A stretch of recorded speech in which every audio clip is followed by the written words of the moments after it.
الحمد للہ الذی کفا وسلام علی عبادہ الذین اصطفیٰ اما بعد۔ اسٹیج پر جلوہ افروز معزز محترم قابل احترام ذمہ دار حضرات، عزیز ساتھیوں، بزرگوں اور دوستوں، اور اسلامک ویلفیئر سوسائٹی کی جنرل باڈی کے تمام ممبران، پردہ نشین خواتین، پہلی بات تو مجھے آپ حضرات کے سامنے یہ عرض کرنی ہے کہ شروع سے جب سے قرات کا سلسلہ تھا یہ عاجز بھی شریک رہا، پوری گفتگو تفصیلاً توجہ سے سننے کا موقع بھی ملا، اور آپ حضرات بخوبی سمجھ سکتے ہیں کہ کوئی مسافر 40 سال سے سفر کر رہا ہو تو ظاہر سی بات ہے کہ وہ منزل کو پہنچ ہی جاتا ہے، ایسا نہیں کہ وہ صرف چل ہی رہا ہے اور اسے اس کی منزل نہ مل رہی ہو۔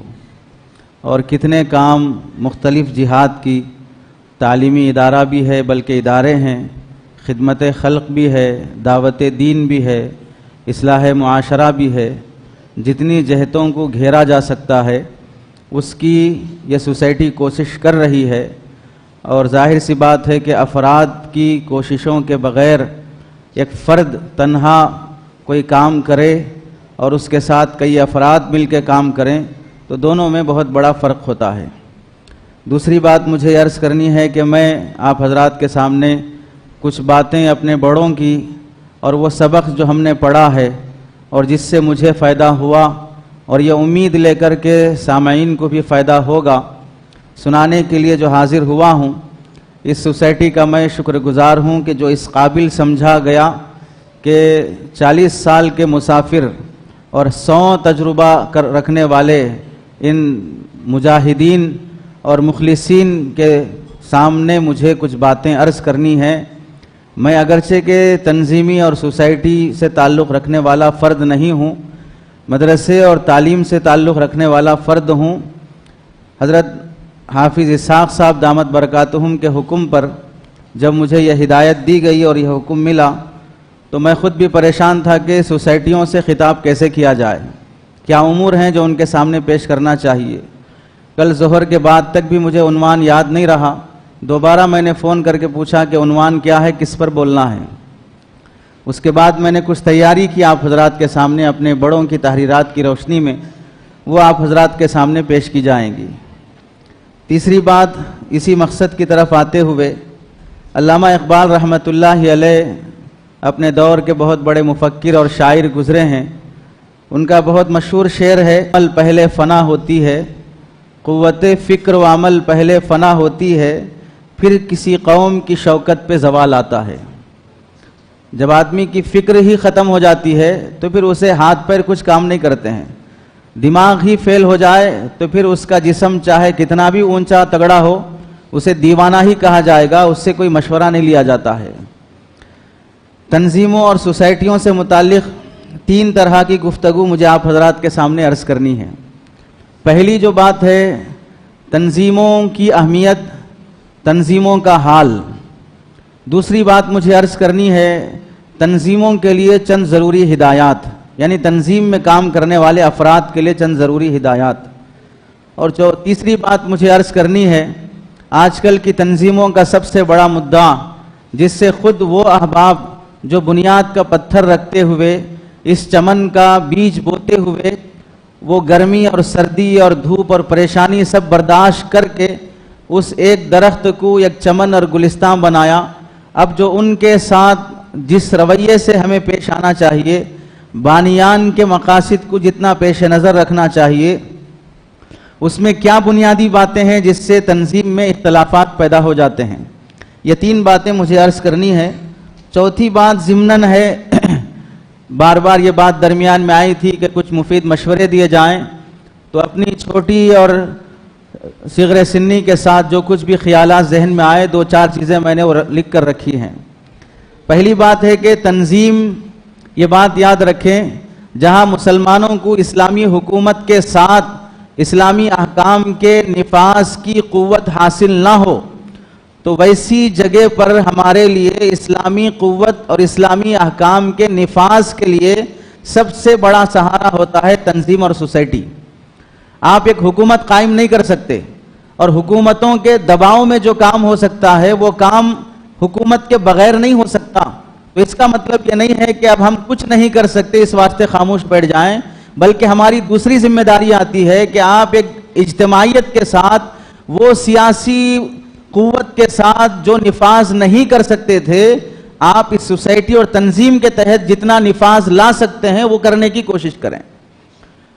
اس کی مثال آپ دیکھ لیں، جتنے مسلم کنٹریز ہیں انہیں یہ قوت حاصل ہے کہ وہ اسلام کا نفاذ کر سکتی ہیں، اور جتنا انہیں سمجھ میں آ رہا ہے ہو سکتا ہے وہ کر بھی رہی ہوں گی، لیکن آپ وہاں کا بھی جائزہ لیں، جتنے مسلم کنٹریز ہیں وہاں پر اسلام کی حفاظت وہاں کے مسلم حکمرانوں سے ہے یا وہاں کی بنی ہوئی اصلاحی تعلیمی تنظیموں سے ہے؟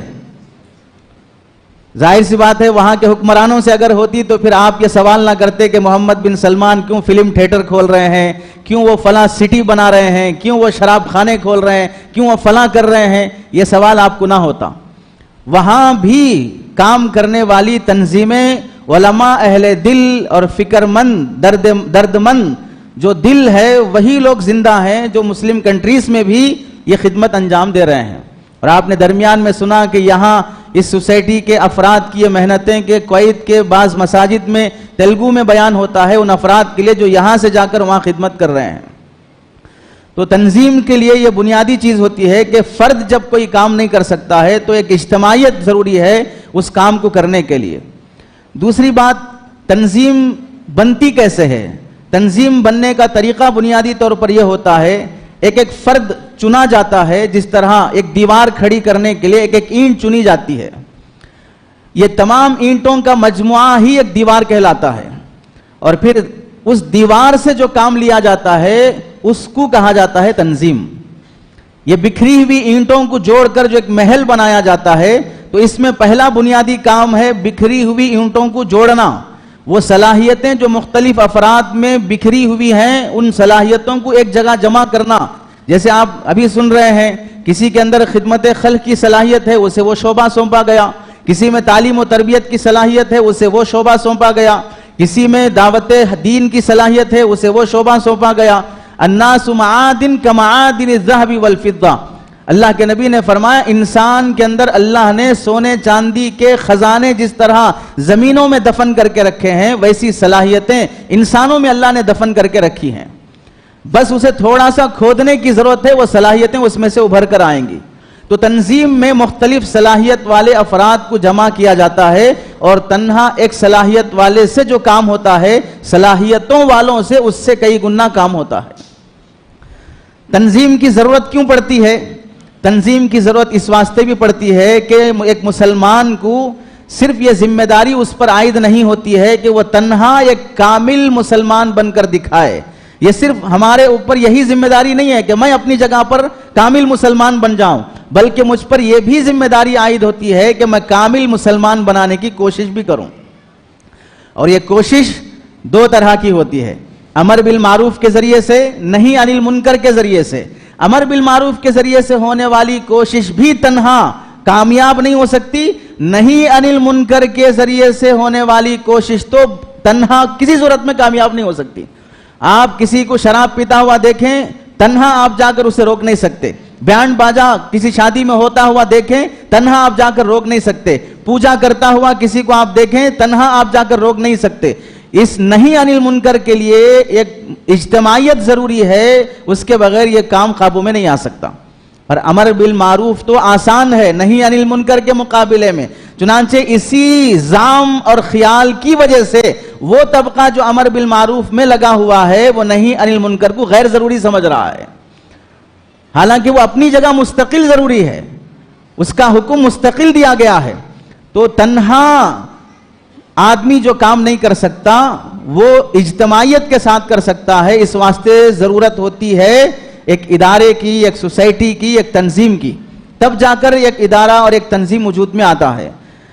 اب اس کے بعد تنظیم اور اداروں میں جہاں پر مختلف مقاصد ہوتے ہیں، جیسے یہاں پر اصلاً 3 مقاصد تھے اور ضمناً ایک اور مقصد تعلیم و تربیت کا، یا کہہ لیجئے کہ 4 مقاصد اس تنظیم اور سوسائٹی کے تھے، اور ہر مقصد میں سوسائٹی کامیاب چلتی ہوئی رپورٹ آپ نے سنی اور دیکھی ہے۔ وہاں جہاں خدمت خلق کا بھی شعبہ ہوتا ہے، اس سے جو فوائد وجود میں آتے ہیں وہ فوائد دوسرے شعبے سے وجود میں نہیں آتے۔ آپ سمجھیے تعلیم و تربیت کا شعبہ ہے، اس کے فوائد مخصوص ہیں اس شعبے کے ساتھ۔ دعوت دین کا شعبہ ہے، اس سے وہ فوائد مخصوص ہیں اس شعبے کے ساتھ۔ ایسا نہیں کہ آپ ایک شعبے کو سنبھال لیں گے تو باقی تمام شعبوں کے فوائد بھی اس شعبے کے تحت میں آ جائیں گے۔ ہر میدان کا شہسوار اسے بخوبی سمجھتا ہے کہ میں خدمت خلق کا شعبہ انجام دیا، 1 کروڑ سے زائد کی مالیت کا میں نے قرض حسنہ دیا تو میں نے کتنے لوگوں کو سود سے بچایا، میں نے کتنی عورتوں کو زنا سے بچایا، میں نے کتنی عورتوں کو غیر مسلموں کا بستر بننے سے بچایا۔ وہ فائدہ جو وہ شخص سمجھ سکتا ہے وہ نہیں سمجھ سکتا جو دعوت دین میں لگا ہوا ہے، وہ نہیں سمجھ سکتا جو تعلیم و تربیت میں لگا ہوا ہے۔ اور تعلیم و تربیت کے ذریعے سے بچیوں میں ایمان، فکر آخرت، صلاح، حیا، تقوی جو اس شعبے سے پیدا ہوا وہ نہیں سمجھ سکتا جو خدمت دین میں لگا ہوا ہے۔ اس واسطے شعبوں کی تقسیم کام کی ترقی کا ذریعہ بنتی ہے۔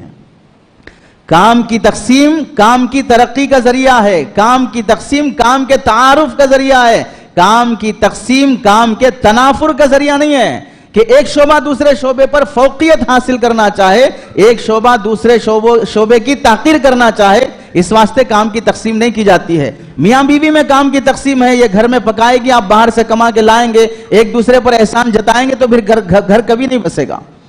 آپ کا کام کما کر لانا تھا وہ آپ نے پورا کیا، آپ کا کام بنا کے کھلانا تھا وہ آپ نے پورا کیا، ایک دوسرے پر احسان جتلانے والا معاملہ نہیں کیا جاتا ہے۔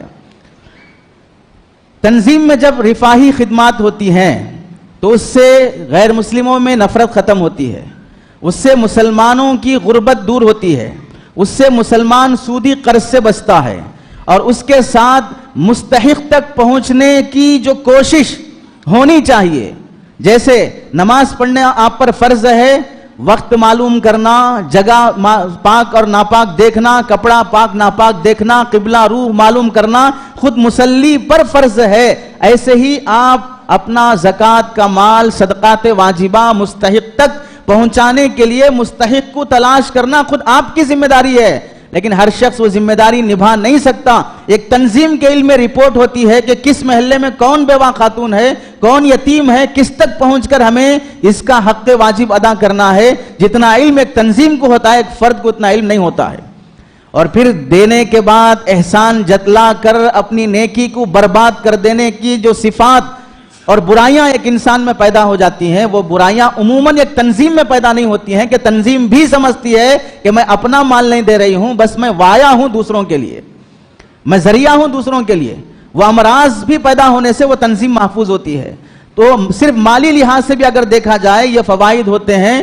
اور آپ دیکھ لیجئے ہماری عبادتوں کا مرکز وہ مسجدیں ہیں، لیکن ہمارے احسان، ہماری خدمتوں کا مرکز وہ غیر مسلموں کے سامنے نہ ہونے کی وجہ سے وہ ہم سے نفرت کرنے لگے ہیں، کیونکہ ہماری انہوں نے عبادتیں نہیں دیکھی اور جو معاملات اور اخلاق دیکھ رہے ہیں وہ اس قابل نہیں ہے کہ جس سے محبت کیا جا سکے۔ تو یہ جو شعبہ ہے خدمت خلق کا، اس سے غیر مسلموں کے دلوں سے نفرت ختم ہوتی ہے، محبت کا پیغام عام ہوتا ہے۔ ایک بات درمیان میں افسوس سے کہنا پڑتا ہے، جن نیک مقاصد کے ساتھ تنظیمیں شروع ہوتی ہیں اور ان کے بانیان جن مجاہدات کے ساتھ اس کو وجود میں لاتے ہیں، بالعموم سفر کرتے کرتے مقاصد بھی اپنے نظر سے ہٹ جاتے ہیں، اور ساتھ چلنے والے جو مسافر ہیں وہ بھی ٹانگ کھینچنے لگ جاتے ہیں، جس کی وجہ سے محنت کرنے کے بعد کسی آدمی کو جو پھل ملنا تھا وہ نہیں مل پاتا ہے۔ پھر تنظیموں کی تقسیم ایسی ہو جاتی ہے کہ ایک تنظیم کو دیکھ کر ہزاروں تنظیمیں وجود میں آتی ہیں۔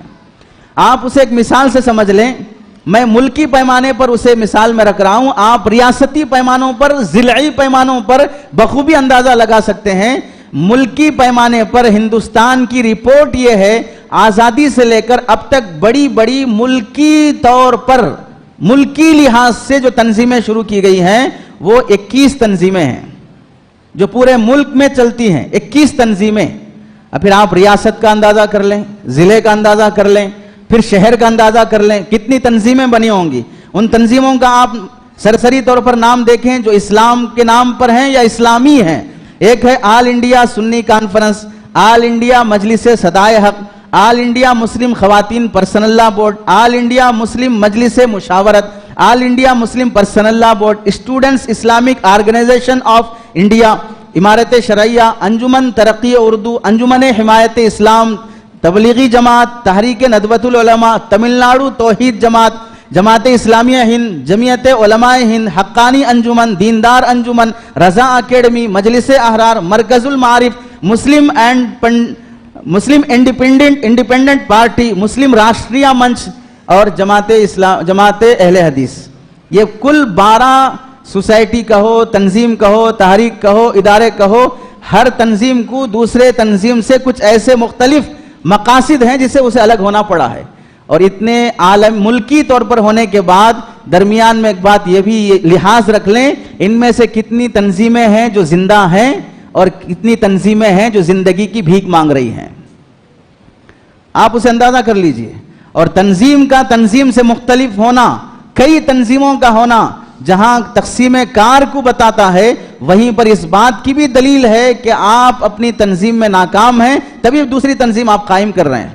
آپ کے ایک چھوٹے سے مقصد کے لیے آپ چلتی ہوئی گاڑی پر سوار ہو سکتے تھے. مثال کے طور پر 40 سال سے کوئی تنظیم کام کر رہی ہے، آپ کو کوئی کام کرنا ہے تو ابھی جیسے مشورہ آیا ہمیں رائے دیجیے، ہم کرنے تیار ہیں، تو آپ اس چلتی ہوئی تنظیم میں سوار ہو سکتے تھے، اس کے ممبر بن سکتے تھے. لیکن پھر آپ چاہ رہے ہیں کہ میں ایک نئی تنظیم قائم کروں، مجھے اس کے چند جزیات سے اعتراض ہے، اس واسطے میں کلی طور پر الگ ہونا چاہ رہا ہوں. بھئی چند جزیات سے اعتراض ہے تو جزوی طور پر آپ الگ رہیں، کلی طور پر شامل رہیں، لیکن جزوی اعتراض سے ہم چاہتے ہیں کہ کلی طور پر دوسروں سے الگ ہو جائیں. ایک بہت ہی نامناسب سوچ ہے جس کی ہمیں اصلاح کرنے کی ضرورت ہے. یہ اس واسطے پیدا ہوتی ہے کہ یہاں پر 2 باتیں اور بھی سمجھ لیں. جتنی تنظیمیں ہیں ان کا سیاسی طور پر کتنا اہم رول ہے وہ بھی دیکھ لیں. جو ملکی پیمانے پر قائم ہیں ان کا سیاسی وزن کتنا ہے، وہ وزن سمجھنے کے لیے آپ اتنا ذہن میں رکھ لیں. بابری مسجد اور 3 طلاق کے مسئلے میں تنظیموں سے کیا محنتیں ہوئی اور اس کے کیا نتائج آئے، اسے ہم سمجھ سکتے ہیں کہ اس سے تنظیم کا وزن سیاسی طور پر کتنا ہے. اور اس کے ساتھ دوسری بات یہ بھی ذہن میں رکھ لیں، ہمیں تنظیموں میں مختلف ہونے کی وجوہات بنیادی طور پر یہ بنتی ہے، ہر فرد یا ہر تنظیم یہ سمجھتا ہے کہ تنہا میں ہی پورے اسلام کی ترجمانی کر سکتا ہوں، دوسرے نہیں کر سکتے. اس واسطے مجھے میرے ماتحتی میں، میرے دائرے میں مجھے کچھ کام کرنا چاہیے، دوسرا جو کام کر رہا ہے میرے حساب سے وہ اسلام کی ترجمانی نہیں کر سکتا. تبھی جا کر وہ خیال کرتا ہے کہ مجھے ایک دوسری نئی تنظیم قائم کرنا چاہیے. اور جب یہ ایسا ہوتا ہے تو پھر نتیجہ کیا ہوتا؟ بالعموم جو تنظیموں کا حال ہے، نشستن، گفتن، خوردن، برخاستن. خوردن میں بڑھا رہا ہوں، گفتن، نشستن، بیٹھو، کہو، سنو، کھاؤ پیو، پھر اٹھ جاؤ. جو مقاصد ہوتے ہیں وہ مقاصد نظر سے ہٹتے جاتے ہیں. اور اس وقت ہم اللہ کے گھر میں ہیں، ہمارے لیے آئیڈیل تو سرکار دو عالم صلی اللہ علیہ وسلم اور صحابہ ہیں، لیکن موجودہ حالات میں ہماری نظریں جو محدود ہو گئی ہیں، 1400 سال تک ہماری نظر نہیں جا رہی ہے. ایسے موقع پر ہمیں مجبوراً یہ کہنا پڑتا ہے اگر ہمارے لیے آئیڈیل 1400 سال پہلے کے وہ برگزیدہ شخصیات نہیں ہو سکتے ہیں بالفرض، اگرچہ کہ وہی ہیں، تو کم از کم موجودہ دشمن سے تو سبق لینا چاہیے کہ RSS کس طرح منظم طریقے سے کام کرتی جا رہی ہے، کس طرح پلاننگ سے کام کرتی جا رہی ہے. ہمیں سب سے زیادہ جو مات دینے والی چیز، مردہ بنانے والی چیز ہے وہ حب جاہ، کہ ہم جلدی مشہور ہونا چاہتے ہیں یا جلدی عہدے پر آنا چاہتے ہیں، جس کی وجہ سے تنظیمیں اپنے مقاصد سے ہٹتی جاتی ہیں. کیونکہ وہ چیز جب حاصل نہیں ہوتی تو کام جس طرح ہونا چاہیے ویسا نہیں ہوتا. ایسا بھی سمجھ سکتے ہیں کسی بھی تنظیم کے عہدے محدود ہوتے ہیں، کام زیادہ ہوتا ہے، اور کام کرنے والے کم ہوتے ہیں، عہدے کے طلبگار زیادہ ہوتے ہیں. عہدے کم ہیں لیکن عہدے کے طالب زیادہ ہیں، کام زیادہ ہے لیکن کام کرنے والے کم ہیں. تو پھر ایسی صورت میں جو بھی تنظیم میں شامل ہوگا وہ کام کے لیے تو شامل نہیں ہوتا، تو پھر وہ تنظیم کارگر نہیں ہو سکتی، کیونکہ شامل ہونے والا کام کی نیت سے آیا ہی نہیں ہے.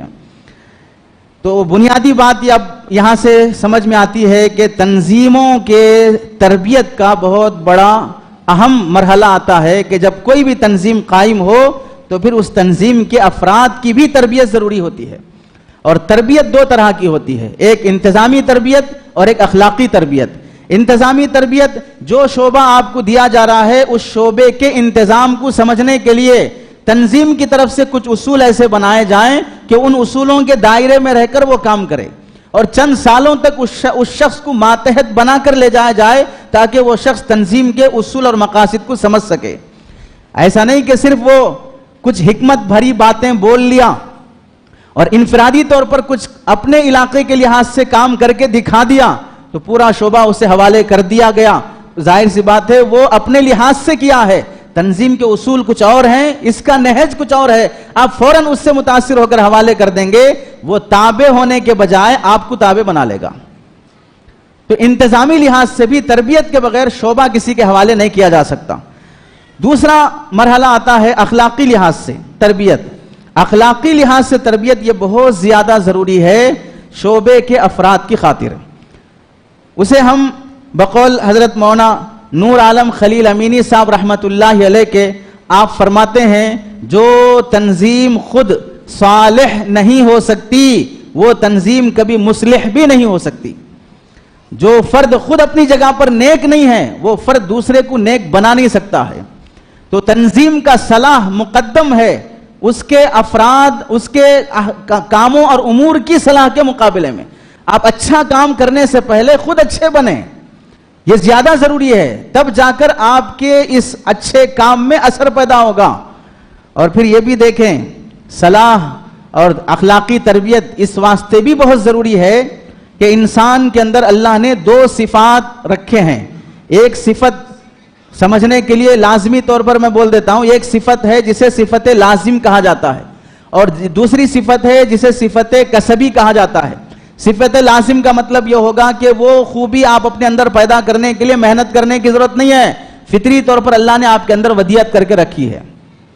مثال کے طور پر آپ کی ہائٹ 6 فٹ کی ہونا، آپ کا چہرہ ایسے خوبصورت ہونا، آپ کی باڈی ایسے ہونا، آپ کی ناک ایسے ہونا، آپ کی آواز ایسے ہونا، تو یہ چیزیں آپ محنت کر کے حاصل کرنے کی ضرورت نہیں ہے. یہ بھی انسانی صفات ہیں لیکن وہ خود بخود اللہ نے ودیعت کر کے رکھی ہیں. لیکن ان صفات کی وجہ سے کوئی انسان دوسرے انسان پر فوقیت حاصل نہیں کر سکتا کہ آپ 6 فٹ کے ہیں اس واسطے 5 فٹ والے سے افضل ہیں، آپ 80 کلو کے ہیں اس واسطے 40 کلو والے سے افضل ہیں، آپ گورے ہیں اس واسطے کالے سے افضل ہیں. یہ صفات کی وجہ سے انسان کو فوقیت حاصل نہیں ہوتی اور اس کو دیکھ کر ذمہ داریاں سونپی نہیں جاتی. اگر ایسا ہے تو پھر سارے ذمہ داریاں کشمیر والوں کو اور ساری ذمہ داریاں امریکہ والوں کو دیجیے، اس واسطے کہ گورے بھی ہیں اور ہو سکتا ہے کہ 6 فٹ بھی ہوں، ہو سکتا ہے کہ ہینڈسم بھی ہوں، ہو سکتا ہے کہ 6 پیک بھی ہوں، ہو سکتا ہے کہ باڈی بلڈر بھی ہوں. ظاہر سی بات ہے جسمانی صفات بنیاد نہیں ہوتے ہیں کسی کو شعبہ حوالے کرنے کے. دوسری صفت ہوتی ہے وہ ہے کسبی صفات جو انسان محنت کر کے حاصل کرے، اور محنت کر کے حاصل کرنے والی صفات میں بنیادی صفت ہے ایمان، دوسری صفت ہے اخلاص، تیسری صفت ہے احسان، چوتھی صفت ہے اخلاق. یہ بنیادی صفات ہوتے ہیں کہ اس کی وجہ سے اللہ کے نزدیک بھی کوئی بندہ دوسرے بندے پر فوقیت حاصل کرتا ہے. تو پھر ایک شخص جو تنظیم کا فرد ہے اس کی ایمانی تربیت بھی ضروری ہے، اخلاصی تربیت بھی ضروری ہے، اخلاقی تربیت بھی ضروری ہے، احسان، صفت احسان والی تربیت بھی ضروری ہے. اپنی ہر ذمہ داری کو پوری کرتے ہوئے یہ سامنے رکھے اللہ مجھے دیکھ رہا ہے، یہ صفت احسان والی تربیت. آپ جس شعبے کے بھی ذمہ دار ہوں یا ممبر ہوں، میں اپنے اس شعبے کی ذمہ داری پوری کرتے ہوئے اللہ کو سامنے رکھ کر کام کروں. اس لحاظ سے بھی تربیت ضروری ہے ہم سب کی. اور یہی صفات ہیں جسے اللہ بھی فرماتے ہیں ان اکرمکم عند اللہ اتقاکم، اور یہی وہ صفت ہے جس کی وجہ سے انسان کو کسی ذمہ داری کا اہل قرار دیا جا سکتا ہے. تو اخلاقی تربیت بھی ہم تمام ممبران کے لیے ضروری ہوتی ہے. آج کوئی تنظیم ناکامی کا شکار ہے یا وہ اپنے سفر میں منزل پر پہنچنے سے پہلے ہی تھک ہار چکی ہے تو اس کی بنیادی وجہ یہ ہے کہ وہ تنظیمیں ظاہراً تو بہت مالدار ہیں، باطناً وہ بہت مفلس ہیں. ظاہراً بہت مالدار ہیں، انہیں بجٹ بھی اچھا ہے، فنڈ بھی اچھا ہے، ان کی بلڈنگیں بھی ہیں، یہ سب چیزیں ہیں، لیکن باطناً وہ تنظیم مفلس ہو جاتی ہے ان صفات کے نہ ہونے کی وجہ سے، وہ منزل پر پہنچنے سے پہلے ہی تھک ہار جاتی ہے۔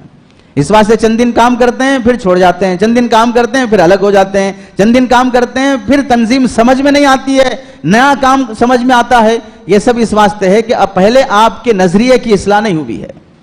جب تک انسان کے نظریے کی اصلاح نہیں ہوتی تو جس چیز کو وہ دیکھ رہا ہے اس کی نظر کی بھی اصلاح نہیں ہوتی۔ نظریے کی جب تک اصلاح نہیں ہوگی تو نظر کی بھی اصلاح نہیں ہوگی۔ اسے مثال سے سمجھیں، ابھی آپ نے سنا کہ 40 سال سے تنظیم کام کر رہی ہے، تو مطلب ہے کہ میرے پیدا ہونے سے بھی 4-5 سال پہلے سے، تو ظاہر سی بات ہے میں تو بچہ ہوں اس تنظیم کے سامنے، میری عمر چھوٹی ہے۔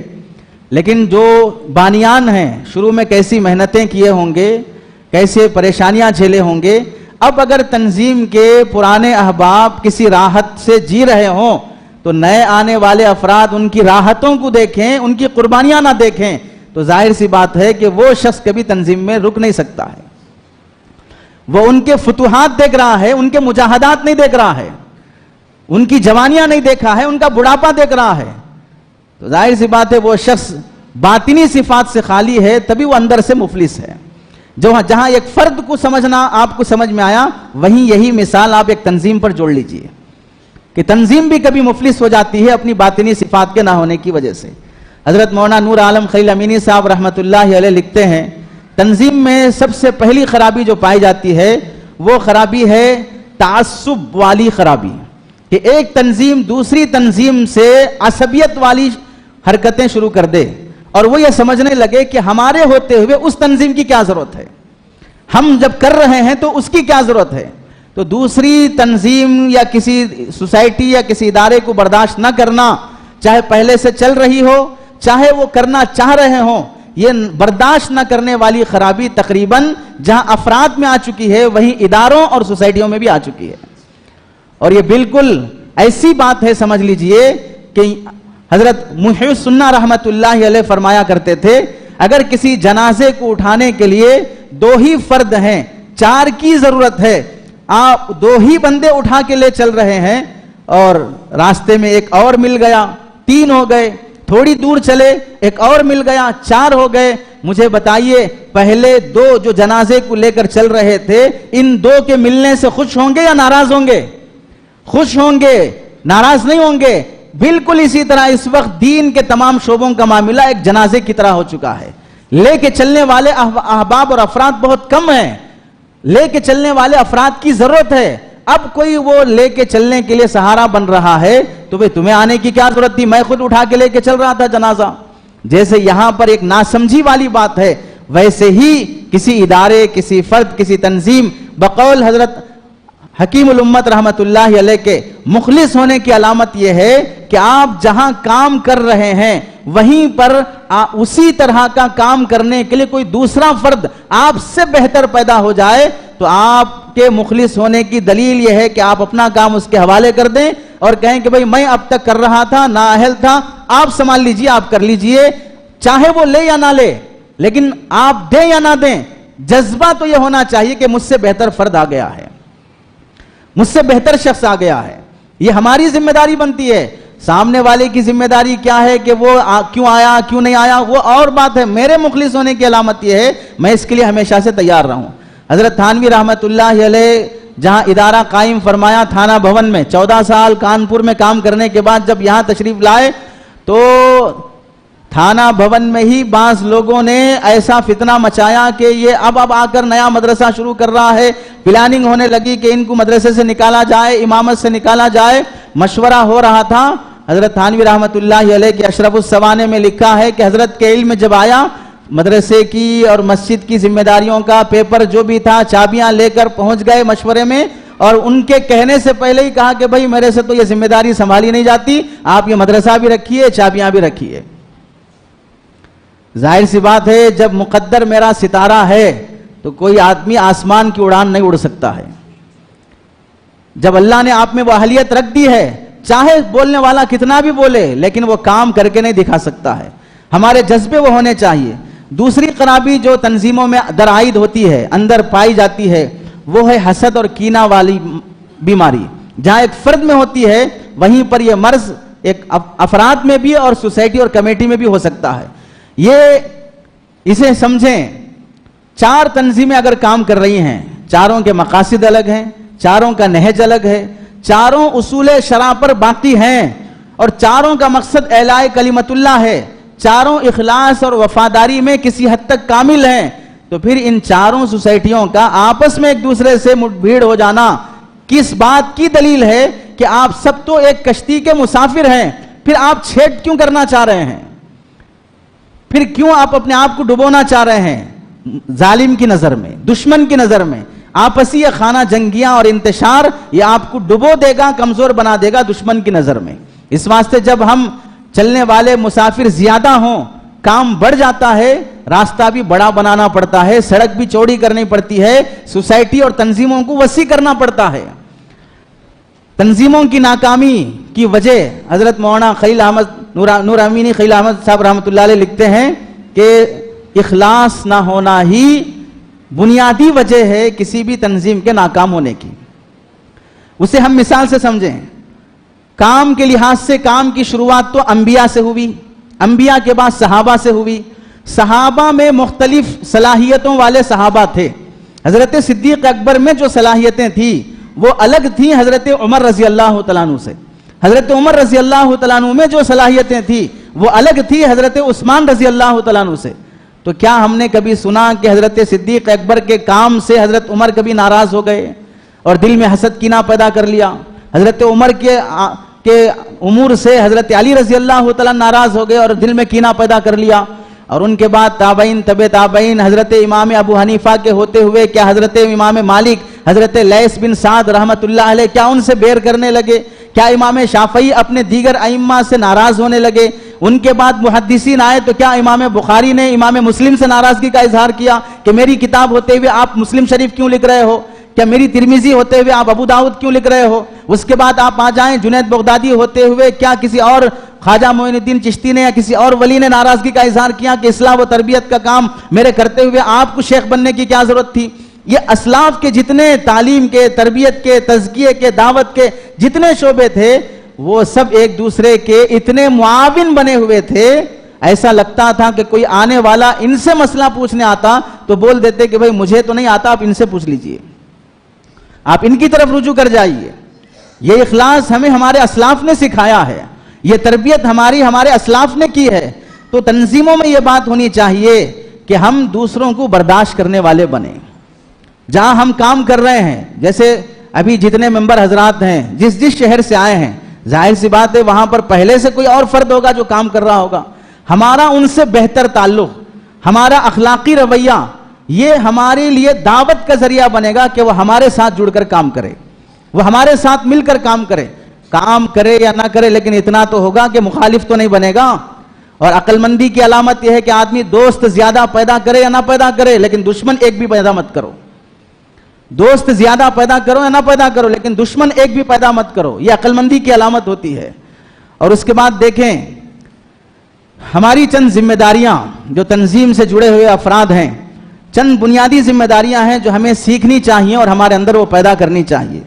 پہلی ذمہ داری تنظیم سے جڑے ہوئے احباب کی یہ ہے, جس کو جو عہدہ ملا ہے وہ عہدے کو عہدہ نہ سمجھے, وہ عہدے کو نعمت اور ذمہ داری سمجھے.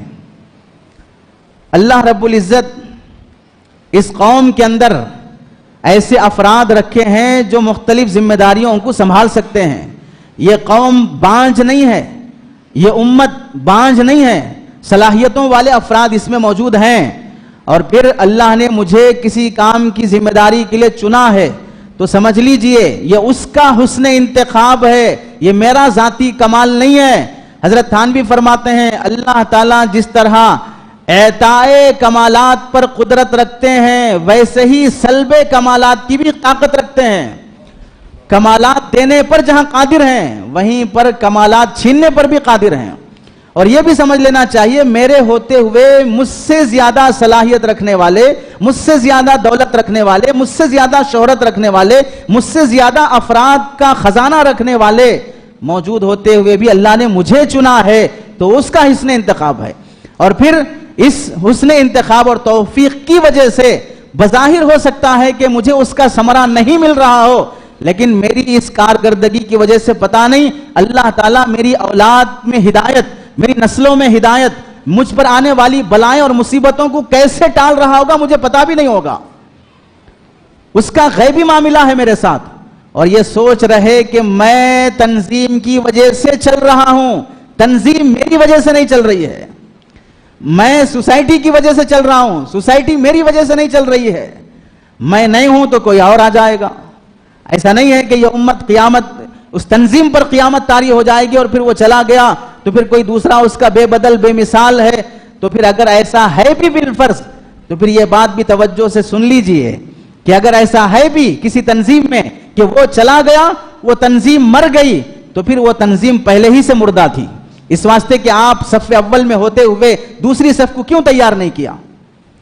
آپ اپنے اس عہدے اور مقام پر پہنچتے ہوئے اپنے جانے کے بعد اگلی صف کو تیار کیوں نہیں کیا کہ جو آپ کا کام سنبھال سکے؟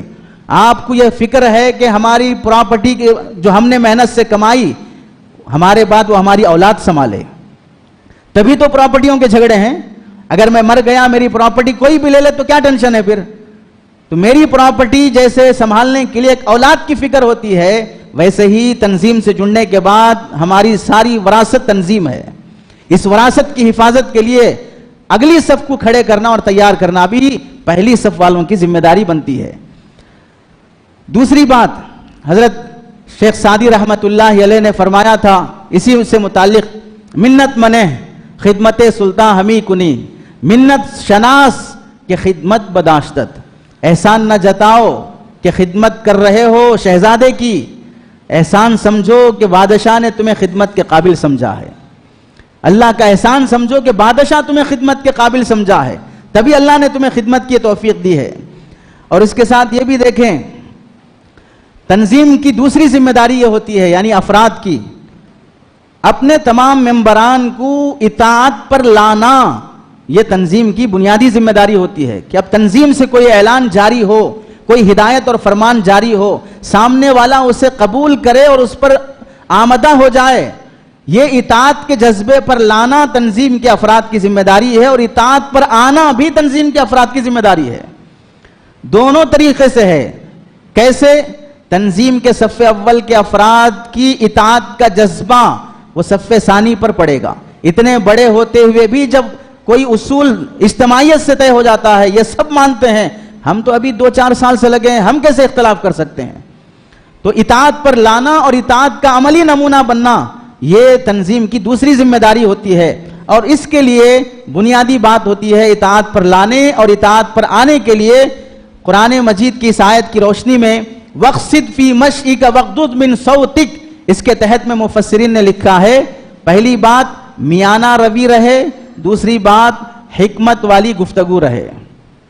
میانہ روی ضروری ہے. وَقْصِدْ فِي مَشْئِكَ، اپنی چال چلن میں اعتدال پیدا کرو. چال چلن چاہے وہ چلنے کا ہو، چال چلن چاہے وہ تنظیموں کے چلنے کا ہو، میانہ روی چاہیے، افراط اور تفریط سے خالی. اور دوسرا حکمت بھری گفتگو چاہیے جو سامنے والا سمجھ کر قبول کر سکے. یہ ضروری ہے اطاعت پر آنے اور اطاعت پر لانے کے لیے. اور تیسری ذمہ داری ہوتی ہے تنظیم کے افراد کی مجموعی طور پر، جب تک نافع بنے رہیں گے تب تک زندہ رہیں گے. نافعیت ختم ہو جائے گی تو پھر ختم ہو جائیں گے. حضرت علی میاں ندوی رحمت اللہ علیہ اسے استدلال کے طور پر فرماتے تھے، اما الزبد فیذهب جفا واما ما ينفع الناس فیمکث فی الارض. جو کوڑا کرکٹ ہے، کچرا ہے، وہ تو پانی کے بہاؤ میں چلے جائے گا، لیکن جس کے اندر نافعیت ہے، یہ نہیں فرمایا جو وزنی چیز ہے، نافع جو بھی ہوگا فیمکث فی الارض، اللہ اسے زمین میں قرار دیں گے. جیسے اس کی مثال آپ ایک کسان سے لے کر ایک قریشی کو بھی دیکھ لیجئے، قصاب کو. وہ پالنے والی بکریاں اور بھینس کو اس وقت تک پالتا ہے جب تک اسے دودھ ملتے رہتا ہے، اور جب دودھ دینا بند ہو جائے تو پھر وہ قصائی کے حوالے کر دیتا ہے. آپ اپنے پاس رکھا ہوا فون ہو، گاڑی ہو، پنکھا ہو، اس وقت تک آپ اس کی حفاظت کرتے ہیں جب تک وہ آپ کے لیے نافع ہیں. جب گاڑی آپ کے حق میں نافع کے بجائے، آپ گاڑی پر سوار ہونے کے بجائے گاڑی آپ پر سوار ہو جائے تو ظاہر سی بات ہے آپ اسے اپنے سے چھٹکارا حاصل کریں گے. تو ہم تنظیم میں ہوتے ہوئے تنظیم کا ہر ممبر تنظیم کے حق میں بھی اور تنظیم کے حوالے سے قوم کے حق میں بھی نافع بنے رہے گا تو قوم بھی اسے زندہ رکھنا چاہے گی اور تنظیم میں اسے زندہ رکھنا چاہے گی. اور بقول علی میاں ندوی رحمت اللہ علیہ کے اصل تو زندہ وہ ہیں جو مر کے بھی زندہ ہیں اور مردے وہ ہیں جو جیتے جی مر جاتے ہیں. مردے وہ ہیں جو جیتے جی مر جاتے ہیں اور زندہ کون ہیں؟ جو قوم کے لیے جیتے ہیں وہ مر کے بھی جیتے ہیں اور جو اپنے لیے جیتے ہیں وہ جیتے جی مر جاتے ہیں. تو اس واسطے نافع بنے رہیں. نافع کو اللہ تعالیٰ زندگی دیتے ہیں اور دوام دیتے ہیں. اسی واسطے کتنے وہ لوگ ہیں جو قبرستانوں میں آباد ہیں لیکن دنیا ابھی بھی انہیں زندہ سمجھتی ہے, دلوں سے قریب رکھتی ہے, اور کتنے ایسے زندہ ہیں جن کے بارے میں امیدیں نہیں بلکہ دعائیں ہیں کہ کاش یہ مر جاتے. تو اس واسطے نافع بنے رہیں. چوتھی ذمہ داری ہے تنظیم کے افراد کی آپسی احترام. ہر فرد کا ایک دوسرے کو عزت دینا, یہ چوتھی بنیادی ذمہ داری ہے. عزت دینے میں اس بات کا لحاظ ہو سامنے والے کی گفتگو کو توجہ سے سننا, اس کی رائے کو رائے سمجھنا, چاہے قبول نہ کیا جائے اسے اپنی رائے پیش کرنے کا حق دینا, اس سے مشورہ لینا, یہ سامنے والے کا عملی احترام ہوتا ہے. اگر کسی کی تحقیر ہو جاتی ہے تو ظاہر سی بات ہے جہاں اپنی عزت نہیں ہوتی وہاں کوئی رہنا نہیں چاہتا. اور دوسرے کو حسن اخلاق کا, اصلاح معاشرہ کا پیغام ہم جب سناتے ہوں, معاشرے کی اصلاح میں خود کی اصلاح بھی داخل ہے. بقول تقی عثمانی صاحب دامت برکاتہم کے فرد کی اصلاح کے بغیر معاشرے کی اصلاح کبھی نہیں ہو سکتی. فرد کی اصلاح کے بغیر معاشرے کی اصلاح کبھی نہیں ہوتی. یعنی میں اپنی جگہ پر نعوذ باللہ شرابی رہوں گا لیکن سماج سے شراب دور کرنا چاہوں گا. میں اپنی جگہ پر سود خور رہوں گا نعوذ باللہ, سماج سے سود ختم کرنا چاہوں گا. میں اپنی جگہ پر اپنی بیٹی بیویوں اور بہنوں کی شادیوں میں دھوم دھام سے فضول خرچی کروں گا, سماج سے جوڑا جہیز ختم کرنا چاہوں گا. فرد کی اصلاح کے بغیر سماج کی اصلاح کبھی نہیں ہو سکتی ہے, کیونکہ میں بھی سماج کا ایک فرد ہوں. افراد سے ہی سماج بنتا ہے, افراد سے ہی معاشرہ بنتا ہے. تو اس واسطے آپسی احترام بہت ضروری ہے. جب چھوٹے کا احترام کرنے کا سینئر کو حکم دیا جا رہا ہے تو پھر جونیئر کو تو ضروری بنتا ہے اپنے سے سینئر کا احترام کرنے کا. اگرچہ کہ یہ احترام سیاسی نہیں ہے کہ ڈی ایس پی کا احترام ایس پی کر رہا ہے, کانسٹیبل کر رہا ہے, وہ احترام عہدے کی دباؤ اور مجبوری میں ہے. اور یہاں جو احترام ہوتا ہے وہ دینی لحاظ سے ہوتا ہے, جس پر ثواب دیا جاتا ہے, جس پر محبتیں پیدا ہوتی ہیں. اور آپ دیکھ لیجئے سیاسی اور دینی احترام میں اتنا فرق ہے کہ آپ نے دیکھا ہوگا وہ تصویر جہاں پر نائیڈو صاحب حکومت کر کے جب ان پر زوال آیا تو پھر ایئرپورٹ پر چیکنگ کے ساتھ جب وہ شرمندہ چہرہ لے کر نکلتے ہوئے وہ تصویر جب چھاپی گئی, ایک مہینہ پہلے کس ٹاپ سے تھے وہ سیاسی لیڈر, ایک مہینے کے بعد ایئرپورٹ پر ان کی بھی چیکنگ عام پبلک کی طرح ہو رہی ہے. سیاسی احترام عہدہ جاتے ہی احترام بھی چلے جاتا ہے اور دینی احترام موت تک باقی رہتا ہے. بلکہ مرنے کے بعد بھی حکم یہ ہے کہ اپنے میتوں کا تذکرہ برائی سے نہ کرو, مردوں کا تذکرہ برائی سے نہ کرو, اچھائی سے ان کا تذکرہ کرو. اور پانچویں ذمہ داری ہوتی ہے تنظیمی افراد کی کہ تنظیم سے جڑے ہوئے ہر فرد کے اندر علمی اور عملی تبدیلی محسوس ہونا. کہ تنظیم کا ایک شعبہ ہے تعلیم و تربیت, تنظیم کے اس شعبے سے تنظیم کا ہر ممبر کیوں فائدہ نہیں اٹھا پا رہا ہے؟ جہاں پر کوئی اپنا ادارے کا کوئی شاخ چل رہی ہے, کوئی مکتب چل رہا ہے, کوئی پروگرام ہو رہا ہے, وہاں پر تنظیم کا ممبر کیوں شریک نہیں ہے؟ وہاں پر اس مکتب میں تنظیم کے ممبر کے بچے کیوں نہیں پڑھ رہے ہیں؟ اس مدرسے میں جہاں پر تعلیم و تربیت کا بہترین نظام ہے تنظیم کے ممبران کی بیٹیاں کیوں نہیں پڑھ رہی ہیں؟ وہاں پر ان کے اہل خانہ کیوں فائدہ نہیں اٹھا رہی ہیں؟ تو ظاہر سی بات ہے کہ میں خود جب میرے اس بہترین شعبے سے محروم ہوں, میں علم اور عمل میں ترقی کرنا نہیں چاہتا ہوں, تو پھر میں دوسروں کو کیا تعلیم دوں گا؟ اس واسطے اصلاح, تعلیم, تربیت کی شروعات تنظیم کا ہر ممبر اپنے گھر سے کرے, اپنے سے کرے, اپنی ذات سے کرے کہ میں اس ادارے سے فائدہ اٹھاؤں, میں وہاں کے علماء سے فائدہ اٹھاؤں, میں اپنے مسائل میں جیسے فیملی ڈاکٹر رکھا جاتا ہے ویسے میں فیملی مفتی صاحب رکھ کر ان سے مشورہ کروں دینی امور کے سلسلے میں. یہ تنظیم کے ہر فرد کی ذمہ داری ہوتی ہے کہ وہاں کے خیر کو حاصل کرے.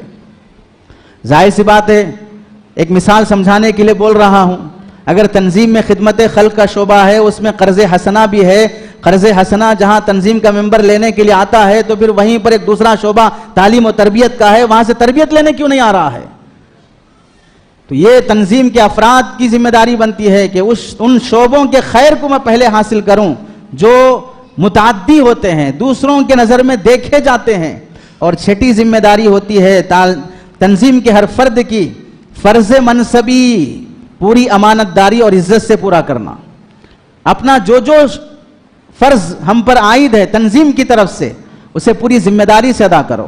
اور ایک جملہ یاد رکھ لیجئے، انسان کی ترقی اسی صورت میں ہوتی ہے جب وہ دی گئی ذمہ داریوں کو پورا کرتا ہے. چاپلوسیوں سے ترقی نہیں ہوتی ہے، ہوائی تقریروں سے ترقی نہیں ہوتی ہے، زبانی باتوں سے ترقی نہیں ہوتی ہے. دی گئی ذمہ داری پوری کرو تب جا کے ترقی دی جائے گی، تب جا کے دلوں میں جگہ دی جائے گی.